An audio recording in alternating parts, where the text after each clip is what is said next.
पत्रकार बांधवांचे मी निमंत्रक या नात्याने स्वागत करतो आहे। ग्रामपंचायत कुडूस ही जिल्ह्यातील एक सक्षम आर्थिक दृष्टीने अशी ग्रामपंचायत आहे। मला असं वाटतं की संपूर्ण जिल्ह्यामध्ये 2 नंबरची ग्रामपंचायत आर्थिक दृष्टीने कुडूस ही गणली जाते। परंतु गेल्या 8-10 वर्षापासून ग्रामपंचायतमध्ये आर्थिक एकदम स्पष्ट असा भ्रष्टाचार चालू आहे। या संदर्भात आम्ही सन 2020 मध्ये फेब्रुवारी महिन्यामध्ये तक्रार दाखल केली होती आणि या तक्रारीमध्ये कुडूस गावामध्ये 2,54,00,000 रुपये एवढी रक्कम काढली गेली होती, परंतु त्या रकमेचं जाग्यावर एकही काम केले गेलं नव्हतं। व्यवस्थेमध्ये खूप चुका आहेत आणि ह्या व्यवस्थेमध्ये चुकांमुळे अनेकदा स्पष्ट दिसणारे भ्रष्टाचारही पसरले जातात। त्या काळामध्ये फक्त ग्रामविकास अधिकारी यांच्यावर प्रशासकीय कारवाई केली गेली, मात्र त्यामधून जी स्पष्टपणे पंच कमिटी जबाबदार होती त्या पंच कमिटीला सोडून देण्यात आलं। यामध्ये हायकोर्ट हा पर्याय होता, परंतु जी प्रोसेस चौकशीची झाली ती प्रोसेस एवढी लेंदी केली गेली, या टाइम पिरियड तो संपून गेला होता। वास्तवामध्ये भ्रष्टाचार हा खूप भयंकर प्रकार आहे। विकासामध्ये खूप भ्रष्टाचारामुळे अडथळे येतात। ग्रामपंचायत कुडूस मध्ये सध्या 3-3.5 कोटी आर्थिक वर्षाचं बजेट आहे। एवढं चांगलं ठरवलं असताना कुडूस गावचा विकास होत नाही आणि सर्व जो विकासाचा निधी आहे, ग्राम निधी असेल किंवा अन्य अनुदानातून आलेली रक्कम असेल, हे सर्व अनुदान कुठेतरी काम करून टाकाय बसलं तरी आणि पैसे खाऊन टाका एवढंच फक्त कारभार ग्रामपंचायतचा चालू आहे। आम्ही सन 2025 पासून कुडूस ग्रामपंचायत म्हणजे मला असं वाटतं की जानेवारी-फेब्रुवारी महिन्यापासून कुडूस ग्रामपंचायतमधून माहिती काढण्याचा प्रयत्न करतोय, परंतु कुडूस ग्रामपंचायतमधून माहिती अधिकार ज्या लोकांना एक कागदपत्र पाहिजे, 2 पाहिजे, घराचे गोळा स्वतःचे वैयक्तिक पाहिजे असतील तर लगेच दिले जातात, परंतु त्यांच्याकडे आर्थिक संदर्भातले जे कागदपत्र आम्ही मागण्याचा प्रयत्न केला त्यांनी जवळजवळ मला असं वाटतं मी 19 माहिती अधिकार या 2 वर्षामध्ये टाकले।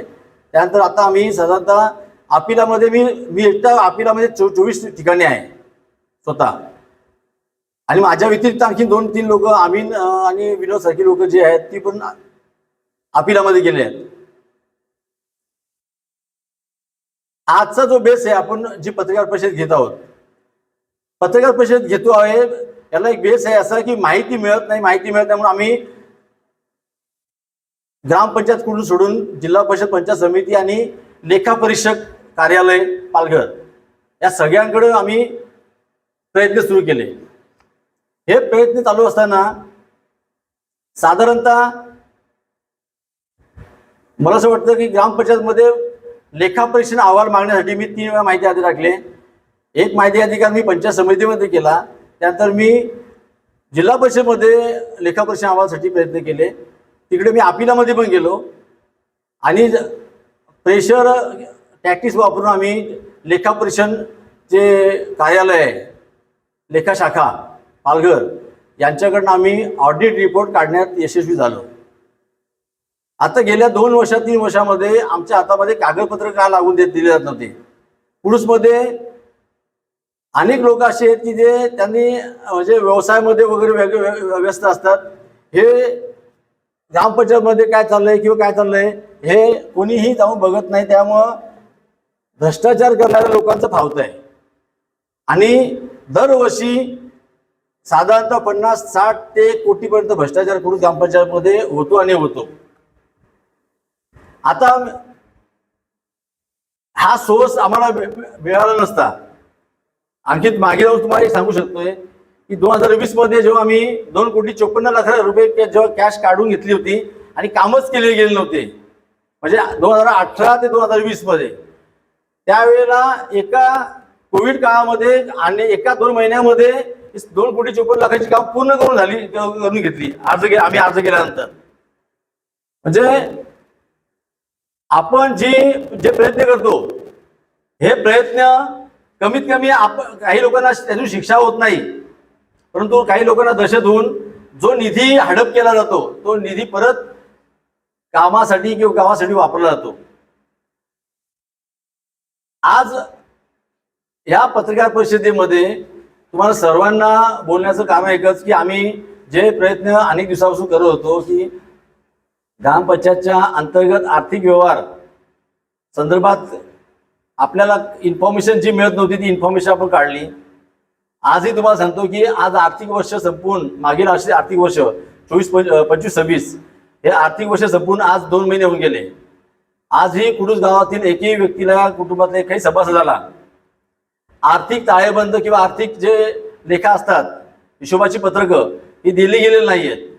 ही सर्वात गंभीर बाब आहे. किमान ग्रामपंचायतच्या जो आपला दर्शनी भागामध्ये बोर्ड असतो, नोटीस बोर्डवर ते लावायला पाहिजे होतं, ते लावले गेले नाहीत. तर आम्ही 2 वर्षांमध्ये जे प्रयत्न केले या प्रयत्नातून आम्ही आज मागच्या 2 महिन्यापासून कागदपत्र हातामध्ये घेण्यासाठी यशस्वी झालो. आणि आम्हाला पुन्हा एकदा आमच्या निदर्शनामध्ये आले की पुन्हा ग्रामपंचायतमध्ये खूप गंभीर विषय भ्रष्टाचाराचे त्या अहवालामधून आमच्या समोर आले. तुमच्या समोर सगळं, म्हणजे माझ्याकडे सगळे लेखापरीक्षक मी जे घेतलेत ते लेखापरीक्षक अहवाल आहेत. याच्यामध्ये लेखापरीक्षक यांनी दिलेलं, म्हणजे जे गव्हर्नमेंटचे ग्रामपंचायतीची तपासणी करून लेखापरीक्षण दिलं जातं, हे लेखापरीक्षक अहवाल माझ्याकडे 5 वर्षाचे इथे माझ्याकडे पडलेले आहेत. आणि ह्यामध्ये लेखापरीक्षक जे आहेत यांनी खूप गंभीर विषय मांडले आहेत.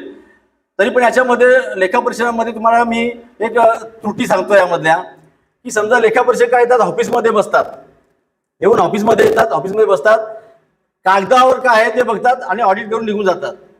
वास्तवामध्ये समजा एखादा रस्ता आहे, तो रस्ता झालाय की नाही झालाय याची त्यांना काही सुद्धा त्या रस्त्यावर बोर्ड लागला की नाही, बोर्ड त्यांना कागदावर दिसला तिकडे, त्यांना वाटतं की काम झालंय, पण प्रत्यक्षामध्ये रस्ता पण नसतो आणि तिकडे बोर्ड पण नसतो.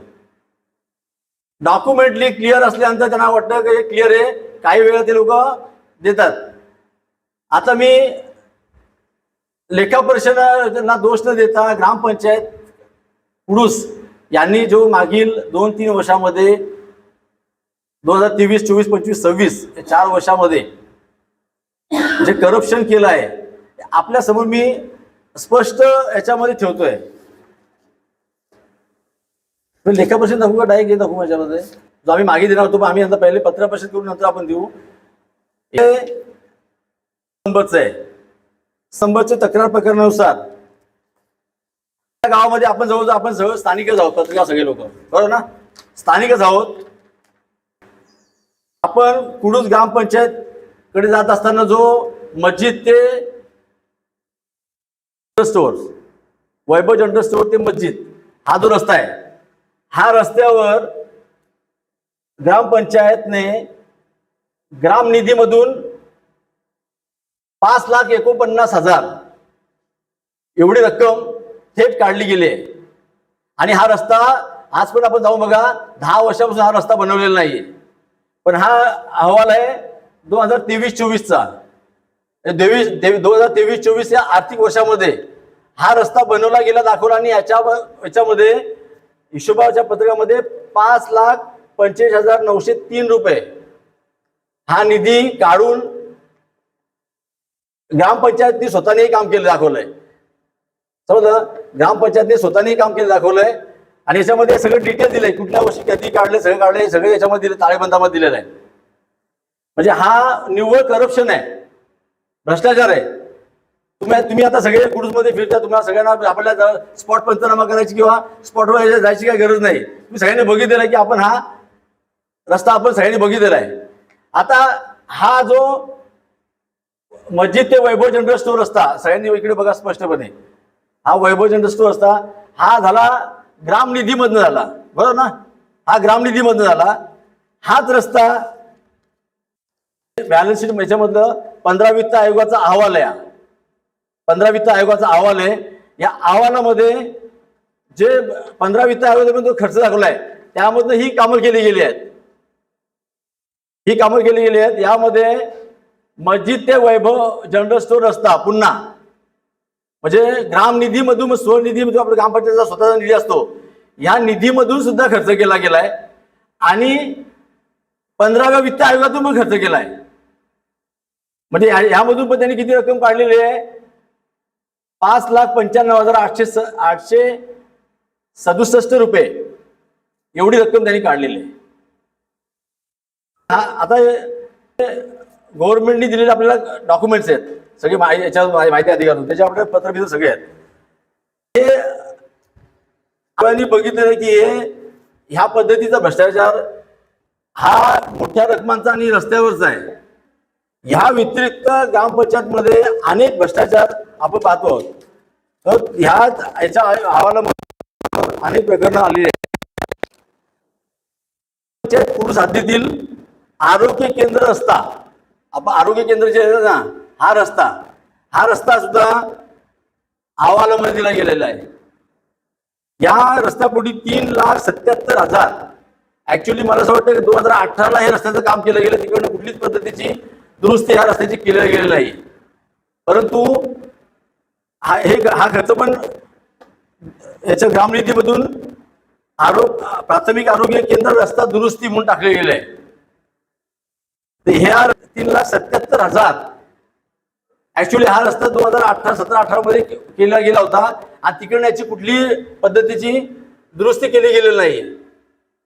आणि हा रस्ता सुद्धा आपल्याला क्रमांक 1 विकास कामांबाबत मुद्दा नंबर 9 प्राथमिक आरोग्य केंद्र रस्ता दुरुस्ती झेडपी बजेट होतं 4,493 रुपये. याच्यामध्ये आणखी विषय आहे, याच्यामध्ये यांनी अंदाजपत्रक आणलेलं नाहीये. अंदाजपत्रक नाही म्हणजे यांचं मूल्यांकन झालेलं नसेल, कारण ऑडिट होतं. समजा आता सांगतो आम्हाला, आम्ही 2000 कुडूस ग्रामपंचायतचं आता ऑडिट सुरू आहे. ते कधी सुरू आहे? 2024-25चं सुरू आहे आता. म्हणजे ऑडिट 1 वर्षानंतर होतं आणि ऑडिटरला यांनी अंदाजपत्रक जे आहे, अंदाजपत्रक त्यांनी म्हणजे एक दीड वर्षानंतर जे ऑडिट होतं त्यावेळेला पण यांनी अंदाजपत्रक अप्राप्त म्हणलेलं आहे, ते मिळालेलं नाही. म्हणजे हा आणखी त्यामध्ये आणखी करप्शन आहे. पण हा रस्ता दुरुस्त झालेलाच नाहीये. तुम्ही आजपर्यंत रस्त्याची अवस्था जाऊन बघा.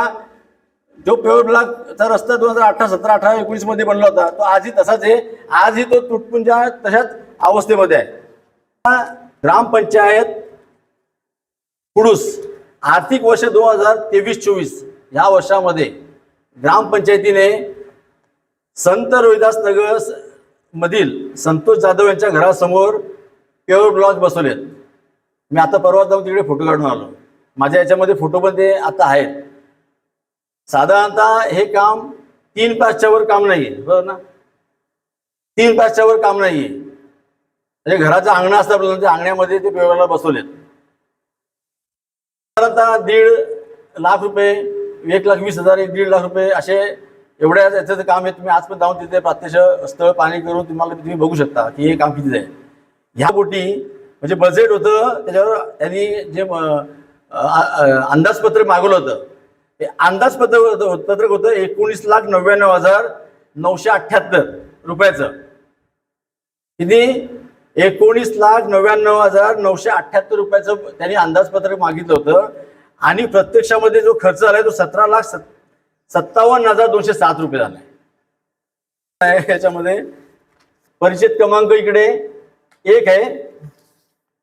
परिच्छेद क्रमांक इकडे 1 मध्ये मुद्दा नंबर 18, मुद्दा नंबर 18 मध्ये ग्रामपंचायत कुडूस संत रोहिदास नगर येथे संतोष जाधव घरापर्यंत प्युअर ब्लॉक बसवणे आणि तेवढ्या 3 मुठ्यामध्ये 3 याच्या ब्रासमध्ये आहे. त्याच्या व्यतिरिक्त संलग्न असे कुठे तिथे प्युअर ब्लॉक नाही आहेत.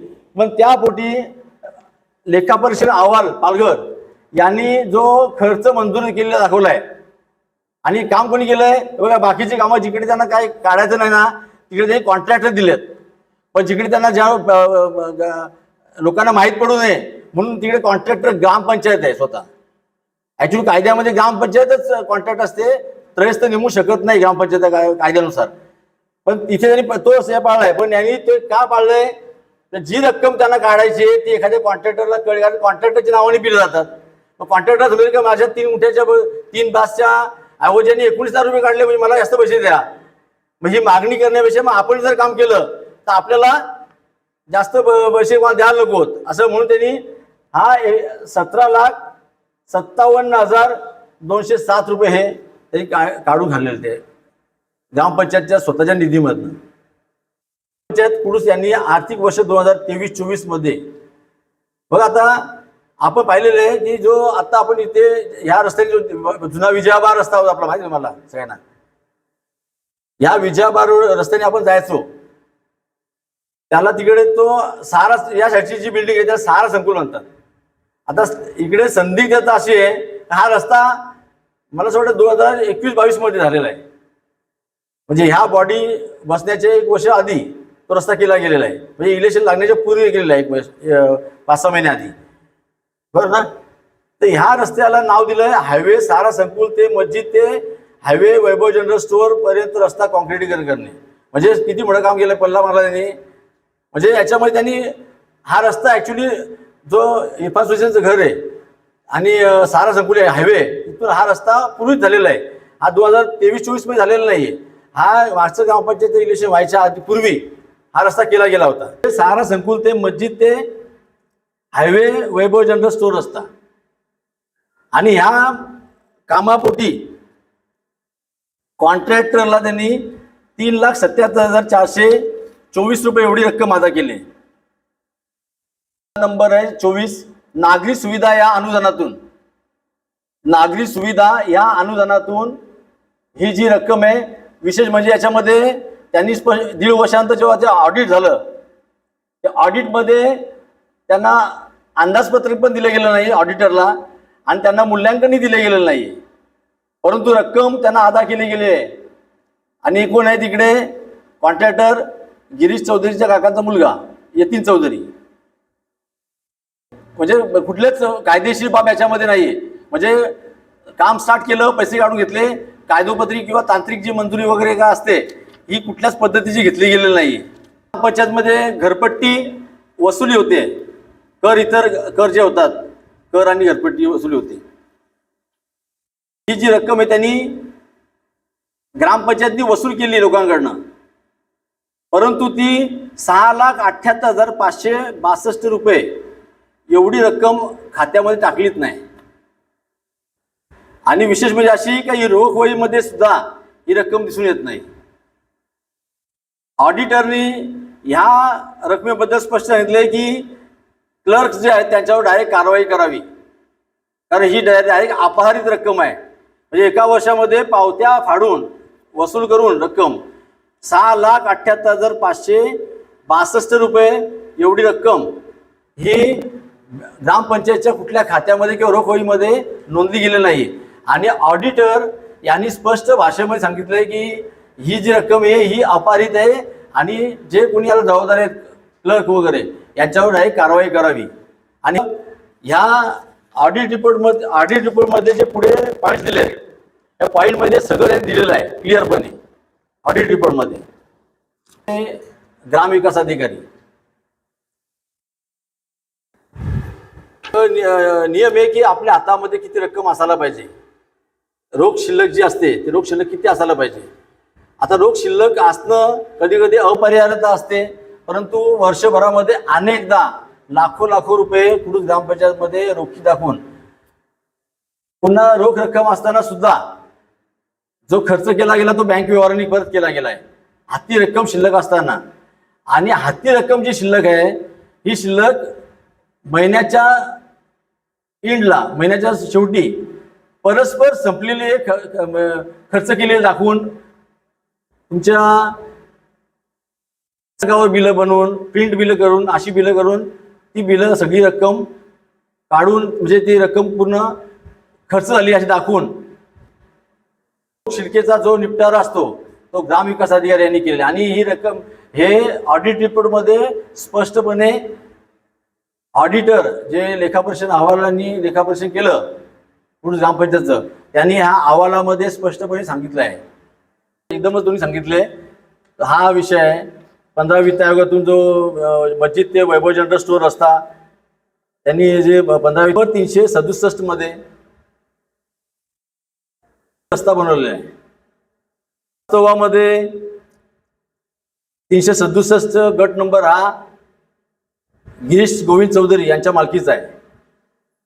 म्हणजे मी स्पष्ट आपल्या माध्यमांसमोर स्पष्ट बोलतोय की मागील 7 ते 8 वर्षामध्ये गिरीश गोविंद चौधरी म्हणजे गोविंद विठ्ठल चौधरी यांचे वडील यांच्या नावावर असलेला गट नंबर आहे.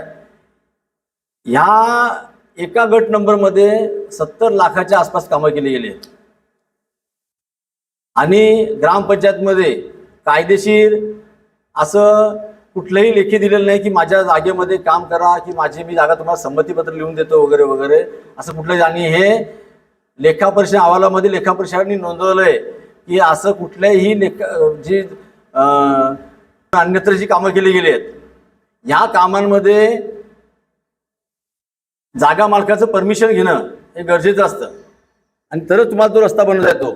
परंतु ह्या 5 वर्षा 7-8 वर्षामध्ये असं कुठलंही ग्रामपंचायतीने लेखी घेतलेलं नाहीये आणि हे लेखापरीक्षण अहवालामध्ये लेखापरीक्षक यांनी मांडलेलं आहे. त्यामुळे त्यांच्याकडनं असं कुठलंच लेखी घेतलेलं नाहीये. परंतु जी इमारत डेव्हलप त्यांनी तिकडे त्या 367 मध्ये त्यांनी अनेक इमारती डेव्हलप केल्यात ह्या त्यांच्या स्वतःच्या खाजगी आहेत आणि खाजगी जागेमध्ये त्यांनी व्यावसायिक पद्धतीने ते कन्स्ट्रक्शन केलंय आणि त्या तिथले सदनिका सगळं विकलंय. मग ते असताना खर्च त्यांनी स्वतःच्या खिशात करणं अपेक्षित असताना ही पूर्ण रक्कम त्यांनी ग्रामपंचायतच्या फंडातून वापरून स्वतःच्या जागेचा विकास केलेला आहे. मग तिथे रस्ते असतील, पेवर असतील, गटारींची कामं असतील, अन्य असतील, आरो प्लांट असतील, हे सगळ्याची कामं आहे ती ग्रामपंचायतच्या फंडातून तिकडे गेली त्याच्या जागेमध्ये केलेत आणि त्या बदल्यामध्ये किंवा कामं केली तर प्रत्येक वेळा त्यांनी असं कुठलंही लेखी ग्रामपंचायतीकडे ज्या विकास कामांच्या नोंदी नमुन्यामध्ये केल्या जातात त्या नमुन्यामध्ये किंवा ग्रामपंचायतच्या ज्या आपल्या मासिक सभा असतात किंवा ग्रामसभा यामध्ये कुठेही त्यांच्याबरोबर त्यांनी करारामध्ये लिहून दिलं की जागेबद्दल लिहून दिलं असं नाहीये. परंतु या 7-8 वर्षामध्ये ते मागच्या वेळेला सत्य होते तिकडनं तर आतापर्यंत 70 लाखाच्या वर कामं त्यांनी त्या एका गट नंबरमध्ये केलेले आहेत. म्हणजे हे निव्वळ करप्शन आहे. ग्रामपंचायतीने प्राथमिक आरोग्य केंद्र रंगकाम, प्राथमिक आरोग्य केंद्र दुरुस्ती आणि आणखीन एक याच्यामध्ये उल्लेख केलेला नाही पण आणखी 3रं काम राहिलं असे 3 कामं त्यांनी केलेले आहेत. ऑडिट रिपोर्टमध्ये ऑडिटरने डायरेक्ट अमान्य केलेलं आहे. कारण जी शासकीय प्रक्रिया असते एखाद्या कामं करण्याची की आपण ठराव पास करतोय, ठराव पास केल्यानंतर त्याचं अंदाजपत्रक आणलं जातं, अंदाजपत्रकानंतर तिथे आपण चाचणी अहवालावर घेतो किंवा प्रशासकीय मान्यता घेतो, तांत्रिक मान्यता घेतो आणि तांत्रिक मान्यतेनंतर प्रत्यक्ष जागेवर काम सुरू होतं. काम केल्यानंतर कामांचे फोटोज वगैरे वगैरे घेऊन त्यानंतर काम झाल्यानंतर त्याचं मूल्यांकन करणं, मूल्यांकन झाल्यानंतर जे मूल्यांकनाची रक्कम असेल जेवढी ग्रामपंचायतीकडे देय रक्कम असेल तेवढी देऊन बाकीची रक्कम कपात केली जाते. परंतु ह्यामध्ये एकही स्टेपचं कुठलंही काम हे ग्रामविकास अधिकारी, सरपंच यांनी कुणीही केलेलं नाही. त्यामुळे ऑडिटरनी ऑडिट 2020च्या ऑडिटमध्ये स्पष्ट म्हटलंय की हा खर्च अमान्य करत आहोत. लेखापरीक्षक पालघर यांच्याकडे ज्या वेळेला अर्ज केले की आम्हाला लेखापरीक्षण अहवाल द्या ग्रामपंचायतीचे लेखापरीक्षण अहवाल मागितल्यानंतर आम्हाला जी कामांची लिस्ट आहे ती काढून घेऊन आणि अहवाल द्यायला लावले होते. मी आणि विनोद जाधव आम्ही दोघे होतो. समज मला ती कामांची जी यादी असते ना ती यादी काढून घेतली होती त्यांची आम्ही मला असं वाटतं की आम्ही 5 वेळा कंटिन्यू गेलो, तेव्हा त्यांनी त्यांच्याकडून यादी मागितली. आणखीन एक काही, कारण आम्ही जेव्हा कागद चेक केले त्यामध्ये खर्च जास्त दिसत होता नाही, कामांची यादी जी दिली होती आम्हाला नंतर त्यांनी, त्या यादीमध्ये रक्कम होती ती कमी होती. म्हणून आम्ही त्यांना परत पुष्पा वाघ म्हणून जे आहेत 2022-23ला त्यांनी हे केलं, 23-24मध्ये जे ऑडिट केलं ग्रामपंचायतचं ते त्यांनी केलं. त्या ऑडिटची यादी त्यांनी एक ठेवून दिली होती, त्यांनी नंतर मला व्हॉट्सअपमध्ये ती पाठवून दिली. ते आता माझ्या व्हॉट्सअप त्यांच्या नंबरला आहे. त्याच्यामध्ये त्यांनी कम्प्लिटली स्पष्ट याच्यामध्ये हाय मेन्शन केलंय. त्यांनी मला पाठवलेली यादी प्राप्त अप्राप्त आहे, हा त्यांचा नंबर आहे. आणि हा ही कामं जी तुम्हाला तुमच्यासमोर मी आता मांडली, ही सगळ्यामध्ये अप्राप्त त्यांनी दिलेलं आहे. त्यावर बुक फाडल्यानंतर पण ती पावती बुक बाजूला लपून ठेवायची असतात. त्यांच्याकडे ते त्याला प्रमाणित करायचे नसतात. प्रमाणित करतात म्हणजे माहिती का, आपल्याकडे ग्रामपंचायतीमध्ये काय पद्धत असते, ग्रामपंचायतची पावती बुक आपण छापून आणली तर ती प्रमाणित करायची असतात. BDOकडनं जाऊन BDOच्या शिक्क्या सहीने ती प्रमाणित करायची. सगळी तुम्ही आता वापरामध्ये घेणार आहात. यांनी काय केलं आहे, ती पावती बुक कधी आजपर्यंत कधीही प्रमाणित करत नाहीत. या 8-7-8 वर्षामध्ये कधीच प्रमाणित करत नाही. आणि प्रमाणित का करत नाहीत तर त्याचा रेकॉर्ड राहतो. मग रेकॉर्ड का ठेवायचं नाही तर ती पावती बुकांचे पैसे आपल्याला, काही पावती बुक आता समजा मला सांगा तुम्ही की आता काही आमच्याकडे कुठून गावामध्ये आपल्याकडे पद्धत आहे की एखादा व्यक्ती आला, त्यांनी एखादा फ्लॅट घेतला असेल, तो फ्लॅट त्यांनी घेतल्यानंतर त्याला सांगितलं की तुला आम्हाला 5,000 रुपयाची देणगी द्यावी लागेल, तुझं आम्ही नोंदून घेतो. मग ती 5,000ची रक्कम घ्यायची कशामध्ये, काही वेळेला ती 10 पावत्या तुम्ही ग्रामपंचायतच्या दप्तरी दाखवा, 10 पावत्या तुम्ही ज्या तुमची खोटी जी पावती बुकं आहेत या बुकामध्ये दाखवा. आणि ती रक्कम हे बुकं द्यायची नाहीत. ही जी बुकं आहेत ना, ही तुमच्या रेकॉर्डमध्ये आणायची नाहीत. मग लास्टला काय करतं, जेव्हा हे आता पैसे खाऊन झाल्यानंतर लोकांना काही गरज पडत नाही, मग ही पावती पुढे टाकली असतात. मग जेव्हा ऑडिटर 2 वर्षांनी ते जेव्हा प्रत्यक्ष वापरून झाल्यानंतर 2 वर्षानंतर ऑडिट, 1.5 वर्षानंतर येतं ऑडिट करायला. ऑडिट आल्यानंतर ही पावती बुकं सगळी शोधून काढतात. मग त्याच्यामध्ये ती पावती बुकं समोर येतात. मग ऑडिटर ती नव्हतात. असंच प्रकरण 2017-18 झालेलं आहे. माझ्या मते 11.5 लाख रुपये त्यावेळेला पावती बुकं ऑडिटरने शोधून काढली आणि ती रोखवहीमध्ये किंवा बँकेमध्ये कुठे दिसत नव्हती. आज पण ही तुम्हाला आज जी गोष्ट सांगतोय आता, ही पण सेम त्याच पद्धतीची आहे. 2023-24मध्ये रक्कम घेतलेले, पावत्या फाटले गेलेले आहेत, पावती बुकं पण आहेत. पावत्यांचे नंबर्सपासून सगळे त्यांनी ऑडिट रिपोर्टमध्ये स्पष्ट भाषेमध्ये दिलेले आहेत की ही रक्कम अपारित आहे, याच्यावर कारवाई करावी.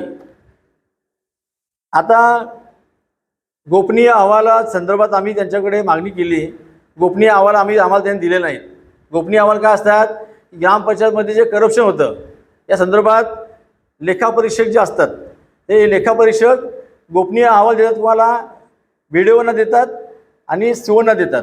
जास्तीत जास्त ते BDOकडे सोपवतात, कारण BDO हा थेट कारवाई तिकडे करू शकतात म्हणून. पण असलेही जे कोणाच्या हाताला लागू नयेत यासाठी एकमेकाला फोन करून थांबवणे, देऊ नका आणि ते हाताला लागून देत नाही. कारण ह्या गोपनीय अहवालामध्ये थेट दिले असते. काय सांगतो तुम्हाला सांगतो मी असं की म्हणजे ते पूर्ण पैसे खाण्यासाठी नवीन काहीतरी करतात. आता ऑडिटर काय ऑडिटमध्ये नेमतोय की अनेक कोरी पाने मासिक सभेच्या प्रोसिडिंगमध्ये अनेक कोरी पाने आढळून आली. पण अनेक पाने कोरी आढळून आली, तुम्ही हे डायरेक्ट ऑडिट रिपोर्टमध्ये करा. गोपनीय अहवाल द्यायची तुम्हाला गरज काय, या संदर्भात तुम्ही गोपनीय अहवाल का देताय. आता त्यांनी त्यांच्याकडे मेन्शन केलं काय आणि इकडे जे लिहिलंय म्हणजे आश्चर्य सांगतो. आता यामध्ये थोडा भेटलो, डेप्युटी COना भेटलो आम्ही. म्हणजे चालवायची व्यवस्थेने ग्रामविकासासाठी ग्रामपंचायत चालवणार, सरपंच वगैरे यांना काही जास्त काही कळतं असं आपल्याला सगळ्यांना माहिती आहे. फार क्वचित प्रसंगी समजा आता काही सरपंच कुडूसमधले आहेत किंवा कुडूस आपल्या विभागामध्ये ते चांगल्या पद्धतीने काम करतात, कळतं असं ते प्रशासनाचं कळतंच असं नसतं. काय पद्धत असते, काय असते, काही लोकांना अंदाजपत्रक पण माहीत नसतं. आता व्यवस्थेमध्ये एवढी मोठी चूक आहे की कामं यांनीच करायची, कागदपत्र यांच्याचकडनं मागायची. बघा का, आपण ज्या वेळेला करप्शन संदर्भात तक्रार करणार, चौकशी पण तेच करणार.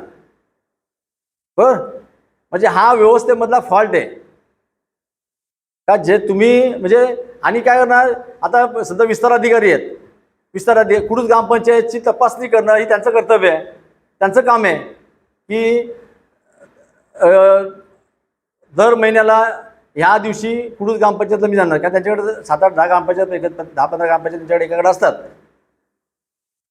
प्रशासकीय जी ऑफिसची कामं असतात ती झाल्यानंतर दुपारच्या वेळेला कुडूसमध्ये ग्रामपंचायत जाऊन तपासणी करणं का या महिन्यामध्ये काय काय केलं आहे ते बघणं गरजेचं असतं. त्यांच्याकडे जबाबदारी त्यांची असते. आता कुडूस ग्रामपंचायतमध्ये ह्या एवढा गोंधळ जो आपण या ऑडिट रिपोर्टमध्ये जो एवढा गोंधळ बघतो आपण, ह्या सगळ्या ऑडिट रिपोर्टमध्ये प्रत्येक पानापानावर खूप चुकीच्या गोष्टी लिहिलेल्या आहेत. आणि हे यांच्या नाकर्तेपणामुळं किंवा हे तपासत नसल्या कारणानं या प्रकार चाललेत.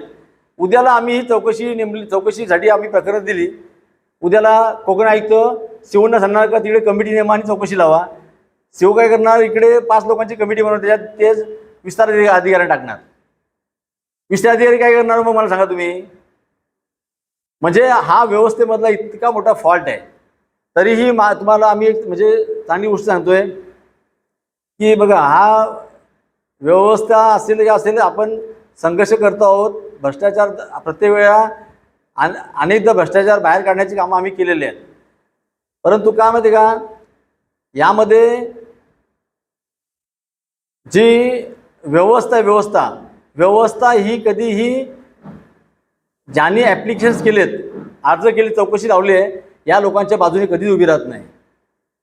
परंतु आम्हाला एक चांगलं वाटतं असं या संदर्भातला विषय की आम्ही फेब्रुवारी 2020 जे 2 कोटीच्या वर रक्कम काढून कामं न करता खाल्ली गेली होती, ही आमच्या एका त्यावेळच्या प्रयत्नामुळं ती कामं कोविड काळामध्ये करावी लागली होती.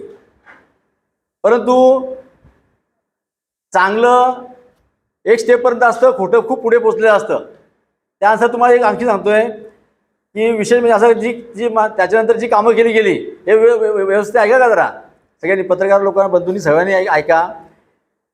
ही जी कामं आम्ही त्यावेळेला करून घेतली त्यांच्याकडनं, पण ही कामं 17, 18, 19 ह्या वर्षामधली होती. आणि त्या कामांमधला भ्रष्टाचार आम्ही कागदोपत्री मांडला होता आणि दिला होता चौकशीसाठी. मग चौकशी चालत असता आम्ही ते फेब्रुवारीमध्ये 20 फेब्रुवारी दिलं, 20 फेब्रुवारी 2020ला दिलं. दिल्यानंतर 24-25 तारखेला लॉकडाऊन लागला, आपल्याला सगळ्यांना माहिती आहे. लॉकडाऊन लागल्यानंतर सगळ्यांना बाहेर फिरण्यासाठी बंदी होती वगैरे, आपल्या सगळ्यांना माहिती आहे. त्या काळामध्ये ही 2 कोटीच्या वरची जी कामं रक्कम काढली होती ती रात्रीमध्ये सगळी रस्ते बनवून टाकायला सुरुवात केली. पुढच्या 2-3-4 महिन्यामध्ये, 5 महिन्यामध्ये सगळे रस्ते बनवले. ती पण चौकशी झालेली नाही. चौकशी 2022 त्यांनी स्टार्ट केली. आता आज आम्ही बघतोय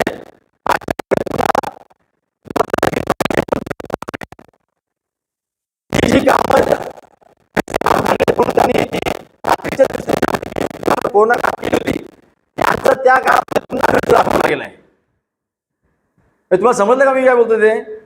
म्हणजे आपण चौकशीमध्ये दाखवायचा प्रयत्न करतो ही रस्ते कामं झालेच नाही. आमच्याकडे आज पण त्याचे फोटोज, व्हिडिओ शूटिंग सगळे आहेत, तर त्या स्पॉटला ते झालेच नाही. पण ती कामं आमच्या अर्जाने जो आम्ही चौकशीची मागणी केली कोकण आयुक्तांकडून आम्ही अर्ज दिल्यानंतर जेव्हा ते पेपर्सना आपल्या सगळ्या पत्रकार बंधूंनी सगळ्यांनी ते पेपर्सना जाहीर केलं करप्शन संदर्भात, त्यानंतर त्यांनी काय केलं की पेवर ब्लॉक, सगळ्या कंपन्यांचा पेवर ब्लॉक उचलून टाका, कुठल्या पण रस्त्यावर टाका, तो रस्ता त्याची क्वालिटी नाही, काय नाही, धर बनवून टाक, सगळं केलं. आणि पुन्हा त्यांनी काय केलं माहिती का, पुन्हा हा खर्च आम्हाला वाटला का यांनी आता हे मागचा खर्च भरून काढावा लावला आहे.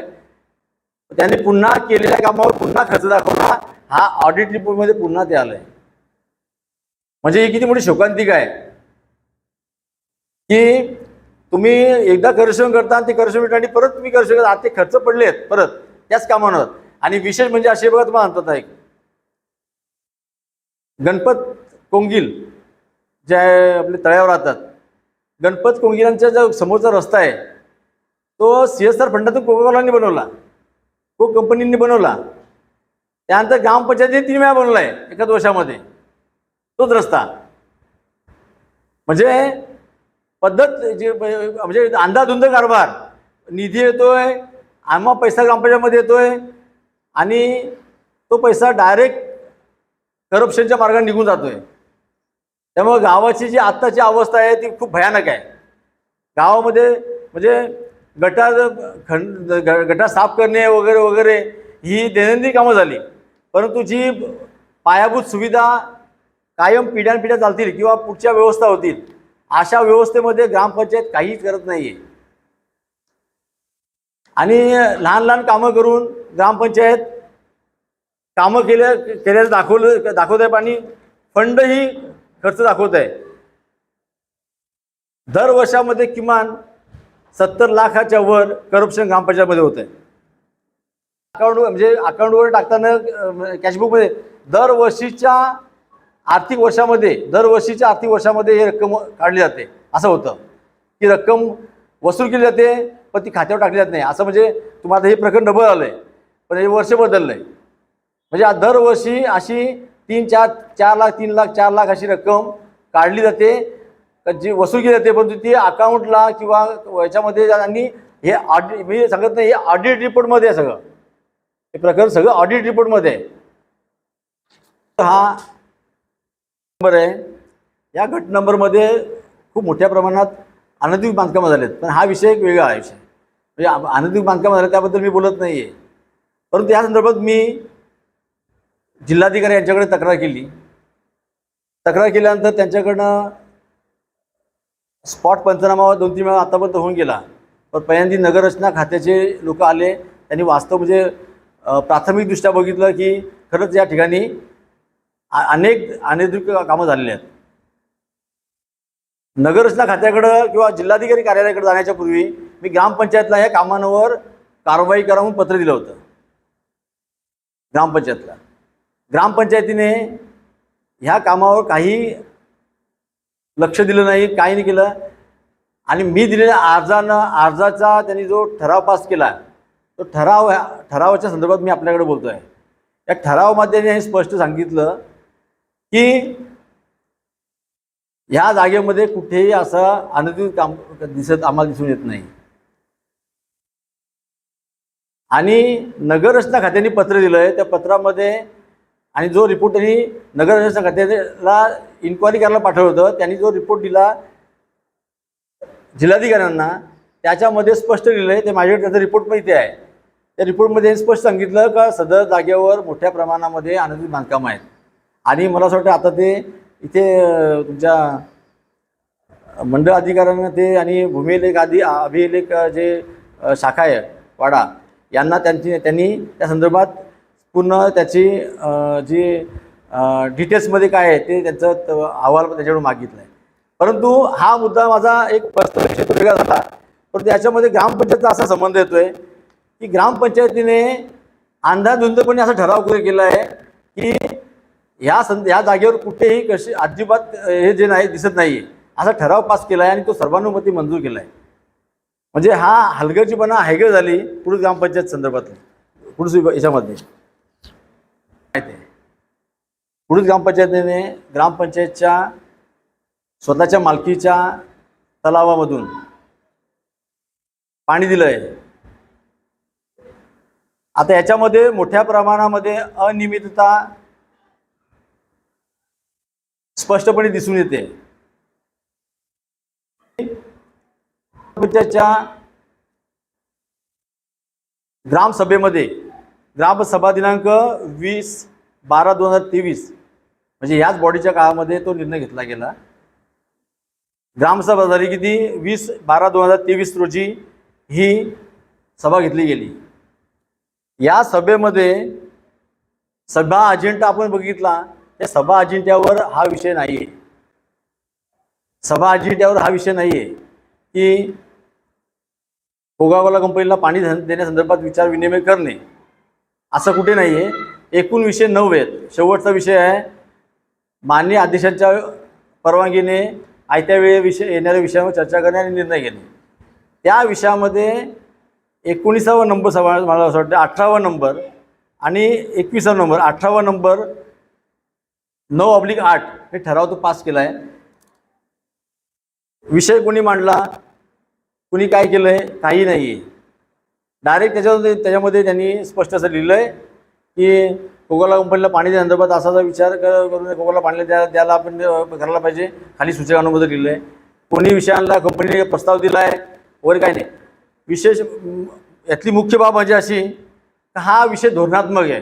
आपल्या सगळ्यांना माहीत आहे हा विषय धोरणात्मक आहे.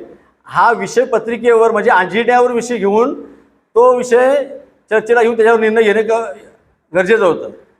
परंतु असं न करता आयत्या वेळच्या विषयामध्ये हा विषय घुसळला गेला आहे आणि त्याच्यामधून त्यांनी तो ठराव करून कंपनीला परस्पर पाणी दिलं आहे.